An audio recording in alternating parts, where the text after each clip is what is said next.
maybe disagree with some of the policies, but are like, I'm voting this way still. Her camp was afraid of blowback. They said that. Yeah. And so, Joe Rogan, he has said things that are totally insane. He has said transphobic things in the past. He has been very anti-vaxxer. Yeah. So you say, great, we're not going to associate with that guy. But when you don't associate with that guy, you are now allowing that to fester uninterrupted, and I don't think that he is the only reason that Kamala lost. No, certainly not. I have so much anger for the Democratic Party and for their fecklessness. But it's crazy. Well, here's something I can relate it to our own experience. Something that very much like that, and maybe we'll cut all this out. We have been invited on more than one occasion to be on the H3 podcast. Oh, this is interesting, Keith. This is interesting. And we have kind of never responded because we're like, well, I don't want our going on that podcast to be us saying that the things on this podcast are what we endorse. There's a producer on that show who's a Try Guys fan, and she seems darling. And if you're listening to this and we haven't cut it, you seem excellent. I like Olivia a lot. But also, like, I think if we went on there, we would probably sort of check them at every step that they present to us that is negative. But at the same time, at some point, we're going to joke and have fun with them. This is interesting. And that is like, am I painting what they are saying in a positive light? Just as a heads up, when you're talking about like the new left Joe Rogan or the whatever, like if Ethan Klein is the guy who's too extreme to platform, you have lost the plot so hard. It's actually unbelievable how you are, how your brain is. If Ethan Klein is too far gone for you, like, holy shit. For next year's season, do you think he'll bring on old villains, or is that too cheap? Would it just be better to make new ones, new adversaries for a better season? I feel like now that I'm Vibrant Stat, I just don't have the same I feel like I don't have the same interest, I guess, for drama, so I just don't really. I doubt any of the old drama memers are coming back. Or am I using this opportunity while still doing that to try to reach some of those people and be able to like tell him to say something like, yeah, but you're putting on a character of being a douchebag. Yeah. Right. Yeah. You wouldn't actually have me on the show if you hated me, because why would I be here? So you're like pretending to hate me because the type of entertainment you make is to put people down, and you even like put down our launching a subscription service while you have a YouTube memberships. Yeah, that's so interesting. Like, you have YouTube memberships. It's the same exact thing. More specifically, I think that's a great point. But like, should we go on it? And more specifically with Ethan, he is someone who, we're both Jewish guys. We have different views about Israel and Palestine. He has said some really wildly hateful things about Palestinian supporters. And so, really wildly hateful things.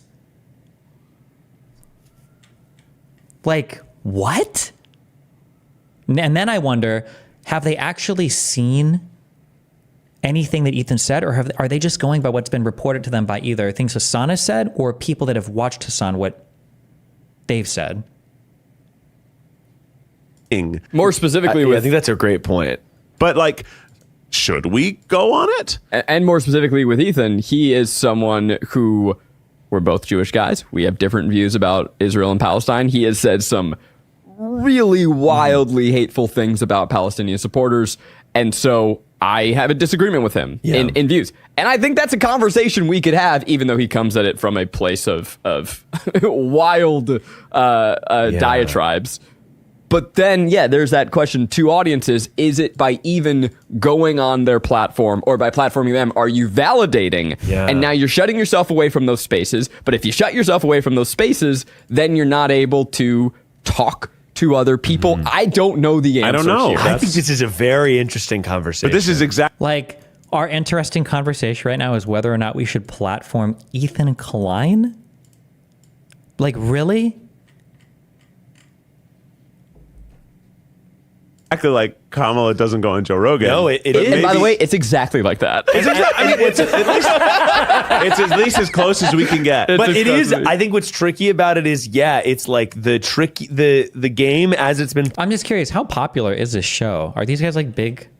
Oh, this is like so gross and like, damn, 8 million plus followers. Yeah, okay. I guess these are big duders. And they jerk themselves off like they are wrestling with the decision. I think the reason why I have to be careful how I engage with this, because if I go too much into it, I'm going to lose my mind.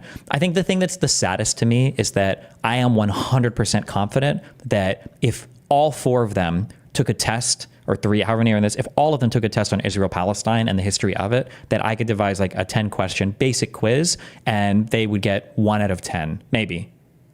Or 0 out of 10. They don't know anything about the conflict. They don't know anything about the history. They don't know anything about what's involved in both sides. They don't know anything about any of this conflict, but they have such strong opinions on it that they can't platform Ethan Klein. Like, really? How could you, like, that's insane. But then, yeah, there's that question to audiences. Is it by even going on their platform or by platforming them, are you validating? Yeah. And now you're shutting yourself away from those spaces. But if you shut yourself away from those spaces, then you're not able to talk to other people. I don't know the answer. I don't know. Here. I think this is a very interesting conversation. But this is exactly like Kamala doesn't go on Joe Rogan. No, it is. And by the way, it's exactly like that. It's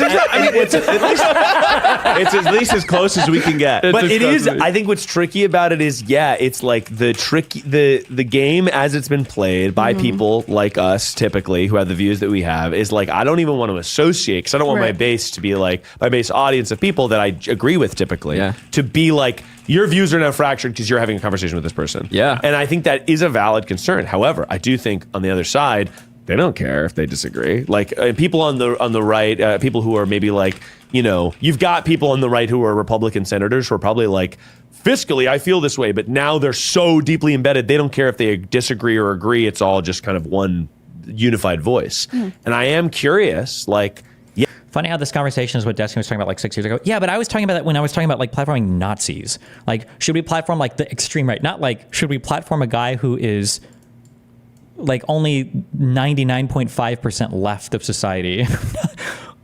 yeah, if conversations like that are had, is that an endorsement? Are you able to then just voice your opinion to a different audience of people that some of them might be like, okay, actually I see this point and it's not so crazy, or whatever. I have no idea, but it is going to be a continuing conversation, I imagine, over the next 4 years. Yeah, probably. But anyway, I think that I have a quote from, to go back. I think it's nice they didn't just call me crazy and dismiss me outright.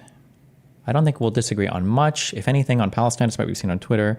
I agree we should be able to talk. It seems like we have a lot to discuss. I'm definitely interested in demystifying whatever concept you have of me being a right-wing Palestinian hater. Like right with the activists and their nonstop propaganda campaign to ruin anyone that doesn't pass their purity tests despite agreeing on 95% of things. You guys should come on. I wonder if they'll do it. Marjorie Taylor Greene tapped to work with Elon Musk and Vivek Ramaswamy as the new Doji subcommittee chair. This is good, actually. She barely shows up and doesn't do the reading. To borrow a phrase I saw elsewhere, it's like giving someone an unplugged controller. Absolutely dying at those two now getting assigned the privilege of working with MTG. It's actually hilarious. Enjoy, fellas. Very prestigious post you have there. True. I think this is right. What's more useful than creating a Democratic Rogan is just Democrats being more chill about shit. Everything else flows from there. Jackson Arnold. Do you think Democrats should work to fight back on social media and create its own Joe Rogan / Logan Paul-esque figures? The idea of the left creating its own Joe Rogan is, to me, a kind of category error. For a person to be counted as on the left, they would have to be much more consistently political and much more ideologically zealous than Rogan is. What makes Rogan's show a problem for Democrats is that he's not particularly political. And while the politics is, at this point, very hostile to Democrats, that's a relatively recent development, and it involves relatively little ideological content. If Rogan was constantly doing pods about school vouchers and the need to bomb Iran and why we should privatize Social Security and ban abortion and why the great thing about Trump is that he will advance those causes, I think he would lose audience quickly and that it would mostly make his listeners more skeptical of Trump.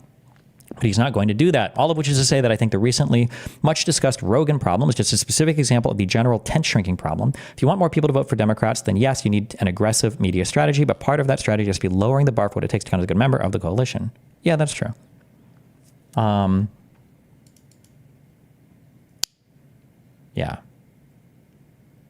Yeah. Like, Joe Rogan is very political, but he's not a politics guy. He's not a politics podcast. It's just very political. But leftists want to take like a politics guy or a politics show and make it cultural, which is probably like impossible to do and generally is looked down on. And even when they become cultural, it's more like a joke. It's only for the political people to enjoy. Like, I think in general, that connection usually only goes one way. For instance, like when Ben Shapiro is doing movie reviews, like nobody in the movie community is legitimately being like, oh, this is really cool. This guy's doing movie reviews now. Let's go watch. It's generally just the politics people like, oh, okay, he's dipping his toe into culture. We're just going to watch this because we're politics people already watching politics content. Whereas when heavily cultural people become a bit more political, the people do, for whatever reason, good or bad, listen to the political content in a serious manner that they start doing. What are you, Destiny? I think I feel like I fit, although this year has been heavily political, but I think I fit the archetype more of like cultural person that does politics. But I think I also just have that demeanor more because I don't think I'm as like left coded and ultra politically coded because I can go on shows and like have fun and chill and, you know, be racist and sexist and all those good things that every white man should be. I appreciate that, Destiny. All right, bye. Remember to hit that like and subscribe, and don't forget the notification bell so that my videos show up right in your feed.